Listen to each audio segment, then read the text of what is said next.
Dari kasus dugaan pemerasan yang melibatkan mantan Wakil Menteri Tenaga Kerja Immanuel Ebenezer, KPK membeberkan sejak 2019 praktik pemerasan sistematis terjadi dalam pengurusan sertifikasi keselamatan dan kesehatan kerja K3 di Kementerian Ketenagakerjaan. Para buruh dan perusahaan harus mengeluarkan biaya sampai 6 juta rupiah untuk mendapatkan sertifikat K3 yang tarif resminya hanya Rp275.000. Jika enggan membayar, sertifikasi diperlambat, dipersulit, atau bahkan tidak diproses sama sekali. KPK mengungkap bahwa dari tarif sertifikasi K3 yang sebesar Rp275.000, tapi fakta di lapangan menunjukkan bahwa para pekerja atau buruh harus mengeluarkan biaya hingga 6 juta rupiah karena adanya tindak pemerasan dengan modus memperlambat, mempersulit, atau bahkan tidak memproses permohonan pembuatan sertifikasi K3 yang tidak membayar lebih tersebut. Sertifikat K3 adalah izin bernilai ekonomi tinggi. Lebih dari 3,27 juta perusahaan terdaftar dalam wajib lapor ketenagakerjaan di perusahaan dan ratusan perusahaan jasa keselamatan dan kesehatan kerja aktif di pasar sertifikasi K3. Permintaan tinggi, administrasi yang tersendat alias bottleneck, dan diskresi pejabat menciptakan insentif kuat untuk praktik rente. Padahal, saat pengelolaan program K3 tercederai oleh praktik korupsi, risiko yang dihadapi buruh semakin besar.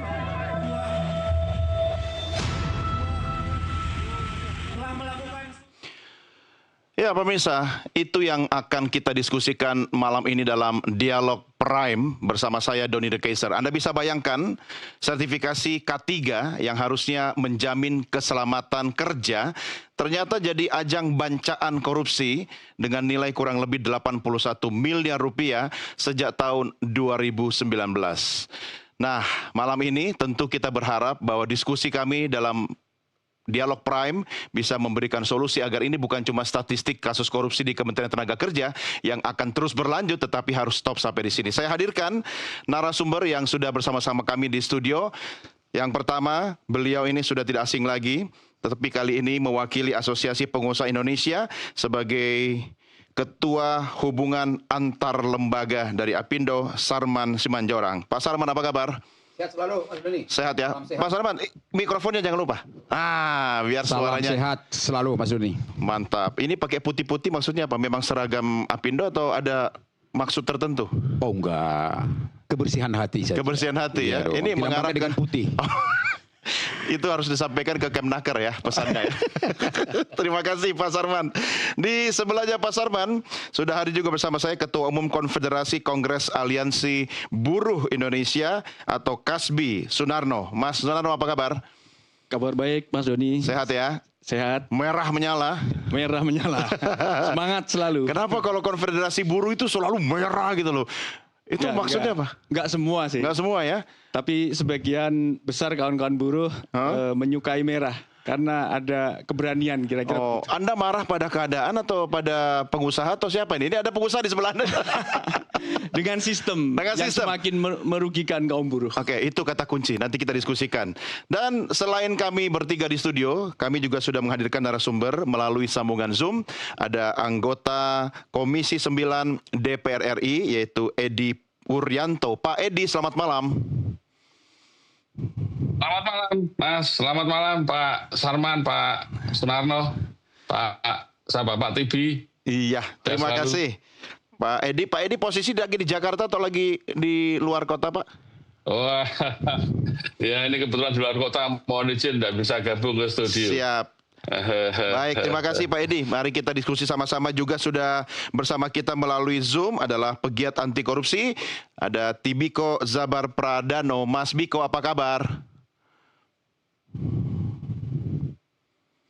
Kabar baik Mas Doni, kabar baik semuanya pemirsa NTV, terima kasih. Pak Arman yang di studio. Baik, Bapak-Bapak, mari kita diskusi. Saya ke Pak Sarman dulu. Ini soal sertifikasi K3.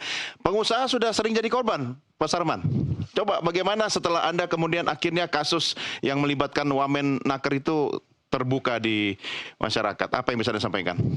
Iya, jadi kalau sertifikasi K3 ini memang merupakan dari amanah undang-undang. Ya, ada Undang-Undang Nomor 1 Tahun 70 tentang keselamatan kerja. Ya.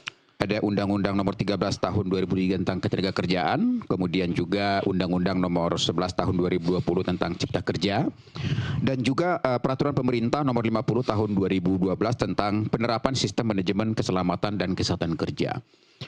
Tujuan daripada K3 ini adalah memastikan bahwa proses produksi, proses operasional di setiap sektor usaha itu adalah zero incident. Artinya bahwa supaya tidak terjadi kecelakaan kerja dalam hal ini. Yang otomatis tujuannya adalah untuk meningkatkan produktivitas. Kalau itu setuju ya semua? Ya betul, itu setuju. Kemudian yang kedua, bahwa memang sertifikat ini diwajibkan sesuai dengan peraturan pemerintah. Jadi sertifikat ini ada dua nih. Ada sertifikat untuk perusahaan. Artinya perusahaan inilah yang day to day menerapkan daripada kebijakan pelaksanaan K3 itu di seluruh lini operasional perusahaannya. Yang disertifikasi perusahaannya. Oke. Kemudian juga adalah pekerjanya. Karena pekerja inilah yang akan implementasi di lapangan dalam hal ini. Dan bahkan yang pelamar-pelamar terbaru sekalipun diwajibkan sudah memiliki sertifikat K3. Ya, yang tujuannya lagi-lagi bagaimana dalam setiap nafas operasional di lapangan di seluruh sektor usaha itu terbebas daripada kecelakaan kerja. Itu pekerjanya bayar sendiri atau dibayarin oleh pengusaha? Ada dua. Kalau dia mandiri tentu akan dibiayai sendiri. Tapi kalau dia diutus oleh perusahaan tentu akan menjadi tanggungan perusahaan. Oke, itu semua level atau jenis pekerja yang ada di perusahaan wajib? Secara umumnya sebenarnya wajib dalam hal ini. Cuman memang ada kasus tertentu, artinya seperti misalnya bidang-bidang usaha yang memang rawan.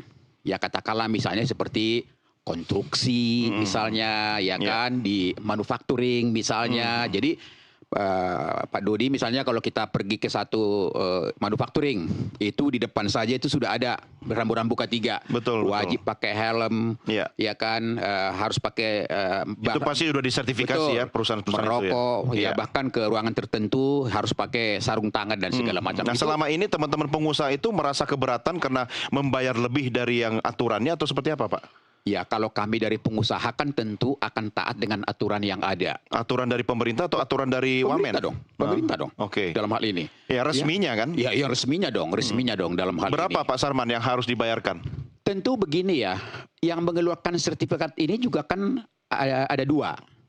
Ada yang langsung pemerintah Kemenaker, ada juga kepada lembaga-lembaga yang sudah disertifikasi oleh BNSP. Lembaga sertifikasi ya? LSP. LSP dalam hal ini. Nah, ini kadang-kadang ya ini juga kadang-kadang bisa berbeda-beda. Karena apa? Untuk mengikuti ujian sertifikasi itu akan diawali juga dengan latihan. Training. Ada training, kemudian ada uji kompetensinya betul, nanti. Ada 3 hari, ada 7 hari, nah tentu biayanya berbeda-beda. Itu bundling ya biasanya ya. Sebenarnya biaya sertifikasi itu sudah ditetapkan oleh negara. Betul. Tapi yang mahal itu mungkin ada training-trainingnya begitu. Betul sekali. Menurut Anda itu kreativitas atau ngakalin dari undang-undang? Saya rasa begini ya, Pak Sudi, dengan kejadian ya kasus yang seperti ini, ya kami dari pengusaha tentu berharap ini adalah momentum pemerintah untuk melakukan evaluasi secara komprehensif ya mengenai kejadian yang ada ini. Berarti mungkin dalam prakteknya kan ada hal-hal seperti ini, ya kan? Nah, bagaimana ke depan ini harus dievaluasi. Ada lah Pak, kan ini temuannya dari 2019. Jadi begini, ada beberapa hal yang menjadi catatan yang kami akan sampaikan dalam hal ini. Misalnya, sertifikasi K3 umum. Dulu itu memang relevan. Tapi sekarang Pak Sodi, sudah ada D3, S1, S2, K3. Tapi masih diwajibkan sertifikasi. Gitu loh. Saya sudah S2, K3, sudah S1, E3, sudah D3, K3, kok masa diperlukan Iya. sertifikasi lagi? Menarik. Nah, Tadi ini kan Iya. udah apa nggak relevan lagi seperti ini? itu kan kita harus bedah kurikulum atau modul. Tapi Betul. sebentar Pak Sarman, Ya. saya mau tanya dulu ke wakil rakyat kita, Pak Edi. Pak Edi, ini soal begini ini Ya. kan sejak 2019 sudah terjadi. Bahkan mungkin prediksi saya jauh sebelum 2019 permainan atau akal-akalan sertifikasi ini sudah berlangsung. Apa yang bisa Anda sampaikan, Pak Edi? Ya, tentu Komisi 9 prihatin ya. Kalau kita lihat praktek-praktek ini, kasusnya kan sudah lama ini. Coba kita lihat ya. Betul. Data 2018 173.000 kasus K3 ya. Lalu naik lagi di 2019 182.000. Di 2020 naik lagi 221.000. Lalu di 2021 naik 234, 22 227.000, terakhir 2023 sebanyak 370.000. Ya. Artinya kasus-kasus K3 ini setiap tahun meningkat, dan ini pasti praktek-praktek sertifikasi K3 tidak berjalan dengan baik. Karena itu tadi saya setuju dengan Pak Sarman tadi, pasti ada yang salah dong di ekosistem Kemenaker yang terkait dengan sertifikasi K3 ini. Maka seluruh perbaikan sistem harus dilakukan. Maka betul tadi yang disampaikan Pak Sarman tadi, Menaker harus main di level regulator, nggak boleh dia main di level eksekutor. Lembaga sertifikasinya betul itu serahkan aja pada BNSP. Lembaga independen yang memang bertanggung jawab pada presiden, dan memang kewenangannya dia melakukan sertifikasi pada seluruh keahlian termasuk keahlian K3.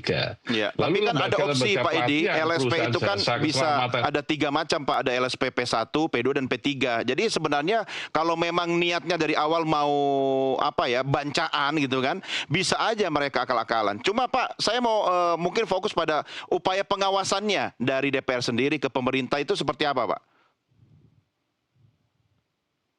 Pasti kasus ini akan menjadi pemicu evaluasi menyeluruh antara Komisi 9 dan Menaker ya. Itu pasti akan kami lakukan. Karena itu positioning Menaker, Badan Nasional Sertifikasi Profesi, lembaga pelatihan, lalu kemudian sistem sertifikasinya, itu tidak boleh dimonopoli, harus saling mengawasi dan lain-lain. Di Amerika ada Occupational Safety Health Administration, itu lembaga yang punya otoritas itu. Di UK ada Health and Safety Executive, itu lembaga yang punya kewenangan melakukan sertifikasi perusahaan. Jadi semua lembaga-lembaga ini ada eksternal, ada regulator, lalu ada badan BNSP, semuanya ini kan saling kontrol. Lalu ada lembaga pelatihannya. Jadi kalau ekosistem itu diciptakan dengan baik, maka ruang untuk bancaan itu semakin kecil gitu loh. Tapi kalau kemudian otoritas Kemenaker sebagai regulator dan eksekutor menjadi satu, maka peluang untuk kong kali kong tinggi. Ya itu Pak, benar kata Pak Edi tadi, bikin ekosistem itu untuk saling mengawasi kan. Lah ini yang terjadi, yang diciptakan ekosistemnya untuk saling kong kali kong.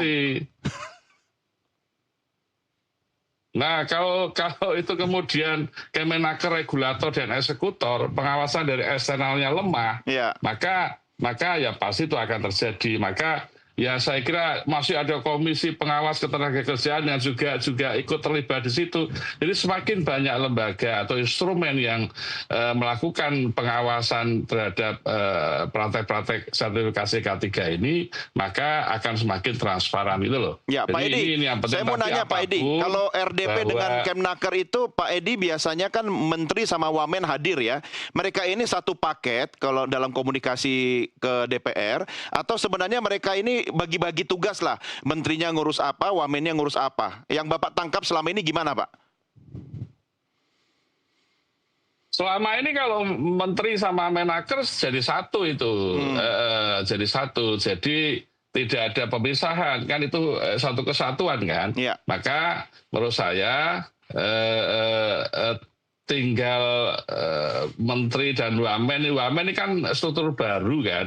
Kami juga sudah soroti kemarin bagi tugas antara menteri dan wamen. Maka tentu ini akan menjadi pembelajaran penting nanti saat rapat-rapat dengan Pak Menteri. Ya, baik. Saya ke Mas Sunarno dulu. pengalaman Anda, Kasbi, selama ini apakah sudah menjadi tradisi ketika mengikuti sertifikasi, atau memang sudah harus menyisihkan dana-dana goib begitu, atau apa yang bisa Anda sampaikan? Iya, terima kasih. Terkait dengan sertifikasi K3, tentunya karena ini kan kebanyakan kan berbayar ya. Jadi memang itu sangat merugikan kawan-kawan buruh. Buruh bayar Ya. sendiri. Meskipun mungkin di Dibayarin banyak perusahaan juga dibayarin oleh perusahaan gitu kan. Tapi karena ada istilahnya uang tambahan dan lain sebagainya, itu kan akhirnya apa? Yang digencet kan buruhnya juga. Uang tambahan piye Mas maksudnya? Ya seperti tadi, Untuk bayar sertifikasi. misalnya yang seharusnya dibayar menurut aturannya berapa, tapi kan fakta di lapangan kan ada tambahannya gitu loh. 275.000 Ya, misalnya. itu akhirnya apa? Isinya itu untuk bargaining. Jadi kalau nggak ada tambahannya ya nggak dikeluarkan. Sertifikatnya nggak keluar. Sertifikasinya gitu, Keluar sih, sertifikatnya. tapi nanti mungkin 30 tahun lagi begitu. Nah, artinya Padahal masa berlakunya cuma berapa? 3 tahun ya kalau nggak salah ya? ya maksimal ya Heeh. 3 tahun. Oke, nah tapi kalau teman-teman pekerja selama ini kemudian itu harus menalangi dulu atau semua yang bayarin perusahaan? Ya kalau dari kawan-kawan kita ya, kita tanyakan ke teman-teman buruh anggota Kasbi itu rata-rata masih perusahaan. Perusahaan ya? Masih perusahaan. Tidak motong gaji kan? Enggak. Oke, berarti ditanggung semua oleh perusahaan. Iya. Berarti yang mengalami kerugian langsung secara finansial perusahaan. Perusahaan. Tapi kalau soal yang mengikuti kegiatan pelatihan, sertifikasi, langsung pekerjanya atau buruhnya kan? Tapi yang saya maksud tadi gini Mas, jadi karena ada tambahan biaya tadi, jadi ketika buruhnya ini mau nuntut hal-hal yang lain, kesejahteraan yang lain, akhirnya kan nggak dikasih kan? Karena perusahaan sudah menanggung sudah yang- merasa ini ada mengeluarkan biaya yang lebih gitu loh. Oke. Karena dari pihak perusahaan dengan pihak pemerintah tadi gitu. Iya. Yang harusnya malah biaya-biaya itu bisa dialokasikan untuk kesejahteraan buruh. Untuk kesejahteraan buruh. Tapi dialokasikan untuk kesejahteraan oknum, begitu ya? Oknum. Dan Menarik. kita juga ini juga sih Mas. Kaget juga sebenarnya. Kenapa? Karena kan misalnya Pak Wamenaker ini kan bisa dikatakan kan vokal gitu Iya, ya. katanya Untuk dekat sama buruh. menyuarakan Iya. kaum buruh gitu. Ternyata Tapi kenapa? justru Kagetnya kenapa Mas Narno? ya itu tadi karena Pak Wamen ini vokal ya, suaranya itu memperjuangkan kaum buruh, tapi kenyataannya justru terjadi situasi yang seperti ini. Nah kan dia juga Terkait merasa dengan, dirinya buruh, Mas. dugaan pemerasan gitu ya. Terkait dengan sertifikasi K3.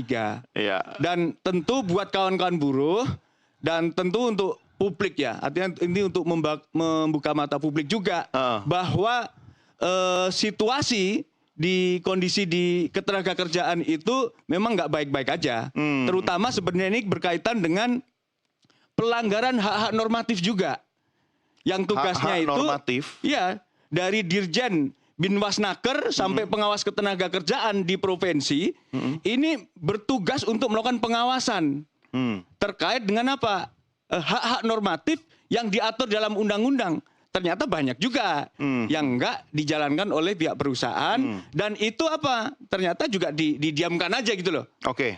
Nah Iya. itu situasinya itu sama persis dengan situasi K3 yang menurut kami ini sangat carut marut. Iya. Sehingga menurut kami K3 itu di perusahaan-perusahaan hanya formalitas belaka. Karena misalnya data kemarin ya di 2024 menurut BPJS dan itu dikonfirmasi juga oleh Kemnaker yang mengalami kecelakaan kerja itu 450.000 lebih Iya. atau 90-an% dari jumlah angka kecelakaan K3. Iya, itu Dan ini kan sangat luar biasa Mas. ini. betul. Itu data di program sebelumnya juga sudah diulas oleh rekan saya Yoga yang sebenarnya itu kalau kita bicara data itu harusnya bukan sekedar statistik saja ya. Betul. Itu menyangkut orang ya, manusia, nyawa. Ya, dan sebagainya. Tahan dulu, Mas. Saya coba ke Mas Biko dulu. Mas Biko, kita kayaknya sering mengkritisi kebijakan pemerintah, tetapi yang satu ini menurut saya keblinger ya. Karena menyangkut upaya kita untuk meningkatkan K3, tetapi malah jadi bancaan. Apa catatan Anda, Mas Biko? Ya, pertama saya ingin menarik ini jauh lebih ke belakang gitu, Mas Doni dan pemirsa Nusantara TV bahwa sebetulnya ada catatan penting ketika Presiden Prabowo dan juga Wakil Presiden Gibran membentuk kabinet kerja seperti itu. Yang mana tentu ini sudah menjadi rahasia umum bahwa kabinet Prabowo ini gemuk gitu. Kemudian cenderung yang kami katakan di awal adalah dominan pada aspek bagi-bagi kue politik timbang mempertimbangkan aspek kompetensi, integritas maupun rekam jejak kandidat. Itu yang pertama sebetulnya. Dan akhirnya apa yang kemudian terjadi kemarin, OTT yang menjerat Wakil Menteri Tenaga Kerja Bung Immanuel, ini kan sebetulnya menjawab kekhawatiran yang selama ini disampaikan atau dikuatkan oleh teman-teman masyarakat sipil, oleh publik gitu ya. Nah, itu yang pertama gitu ya. OTT KPK akhirnya membuktikan bahwa pengisian jabatan itu sebetulnya tidak boleh serta-merta hanya berbasis pada proses bagi-bagi kue gitu ya, tapi juga ada aspek lain yang seharusnya dipertimbangkan. Dan ini jelas mengisyaratkan bahwa implementasi, sekali lagi kalau saya tarik yang baru kemarin terjadi juga, implementasi dari pidato Presiden Prabowo tentang penguatan pemberantasan korupsi ini masih belum terlihat. Itu yang pertama. Dan yang kedua, kalau kita cek dari kasus korupsi yang terjadi di lingkungan Kemenaker ini kan bukan yang pertama. Bahkan dalam saat ini ada kasus yang juga masih bergulir, yang mana menjerat waktu itu terkait dengan proses izin tenaga kerja asing di lingkungan Kemenaker yang durasinya juga sama. Tempusnya di 2019 sampai 2024. Dan yang sebelum itu juga ada beberapa kasus-kasus lain. Artinya apa? Artinya pertama, dalam konteks penindakan kasus korupsi, maka kalau kita bicara soal hukum yang tegas, yang tidak pilih kasih, yang memberikan efek jerah, itu sebenarnya tidak hanya bicara penegakan hukum, tapi juga bicara juga soal pencegahan. Itu yang pertama. Tapi yang kedua, ketika ada upaya penindakan yang dilakukan oleh KPK maupun penegak hukum lain, ternyata selama ini belum ada perbaikan yang komprehensif dilakukan di dalam Kementerian Ketenagakerjaan. Dan itu terlihat dari kasus demi kasus gitu ya. Bayangkan Mas, dari 2019. Ini kalau kita tarik, ini ada indikasi atau potensi keterlibatan pihak-pihak lain ini bisa saja terjadi, atau bahkan ada kelalaian atau bahkan pembiaran ketika ada proses yang sebetulnya sudah dalam tanda kutip gitu ya, sistemik terjadi di situ. Dan dampaknya apa? Anda bisa bayangkan kalau kita bicara K3 dan bicara kejahatan, sertifikasi K3 ini kan sebetulnya kan tujuannya adalah untuk memastikan bagaimana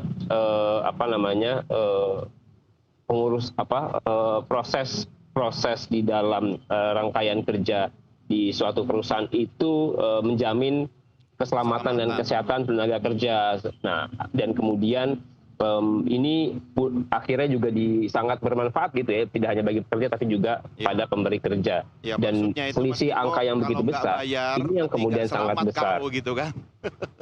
Itu dia, Mas. Ini kita bicara tidak hanya kerugian negara. Ini saya khawatir ketika ada penggelembungan harga sampai dengan 6 juta rupiah dan kalkulasinya itu 81 miliar, Anda bayangkan ini prosesnya benar atau jangan-jangan dibuat seperti seolah-olah jalan tol. Ini yang kemudian dampak dari kegiatannya itu berbahaya. Statementnya Mas Biko yang pertama itu saya mau verifikasi lagi. Ini sebenarnya Anda mau mengatakan bahwa wamen itu ditaruh di situ sebenarnya tujuannya sebagai ATM begitu? Ya, itu yang kemudian kita juga patut pertanyakan gitu ya, Mas Doni gitu ya. Ini yang sebetulnya kalau kita lihat tadi Mas Umam sudah banyak menyampaikan gitu kan. Wakil Menteri ini adalah orang yang cukup vokal. Orang yang bahkan getol gitu ya merencanakan pemberantasan korupsi gitu ya. Bicara soal hukuman dan lain-lain. Tapi dan ketika kita lihat dalam faktanya, yang kita bisa ambil poin dari sini adalah ucapan atau kemudian perkataan itu kemudian tidak sepenuhnya cukup gitu ya kalau kita bicara pemberantasan korupsi, tapi harus ada upaya konkret, upaya nyata. Jangan sampai jadi omon-omon belaka seperti itu gitu ya. Dan sekedar jadi sekedar jargon.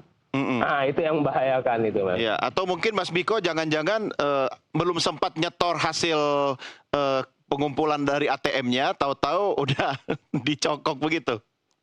Ya, kalau kita lihat, satu lagi teman-teman sekalian, ini juga sebenarnya tadi kalau kita lihat ya dari proses rekrutmen pemilihan, kemudian bagaimana peristiwa atau masalah korupsi di Kemenaker yang kemudian belum ada upaya perbaikan, lalu kemudian bicara ada orang yang masuk tapi getol bicara anti korupsi, tapi kemudian minim tindakan atau aksi yang dilakukan termasuk juga langkah konkret. Ada juga persoalan bagaimana korupsi birokrasi ini sebenarnya sudah mengakar gitu ya. Anda bisa bayangkan kalau kita lihat bicara korupsi birokrasi, ini di level ASN, di level aparatur level bawah, menengah, bahkan sampai atasan. Ini kemudian kan terlibat di sini. Ya. Ini bentuk dari pejabat-pejabat ekselon yang kemudian turun Ya. ke bawah, yang kemudian akhirnya praktek itu akhirnya mengakar. Dan makanya ketika kita bicara soal kasus ini, penting bagi KPK tidak hanya menyetop pada kasus yang dugaan korupsi menyeret Bung Immanuel, tapi bisa jadi ada potensi terjadi di tahun-tahun sebelumnya. Apalagi Mas 2019 sampai 2024. Anda Ya. bayangkan itu di periode tahun lalu, periode kemarin gitu. Ya, oke. Ya, inilah di mana kasus korupsi itu melibatkan hampir semua level eselon di sebuah kementerian. Baik, kita rehat dulu, kita akan lanjutkan diskusi kita di segmen berikutnya. Pemirsa, Dialog Prime akan segera kembali sesaat lagi. Tetap bersama kami.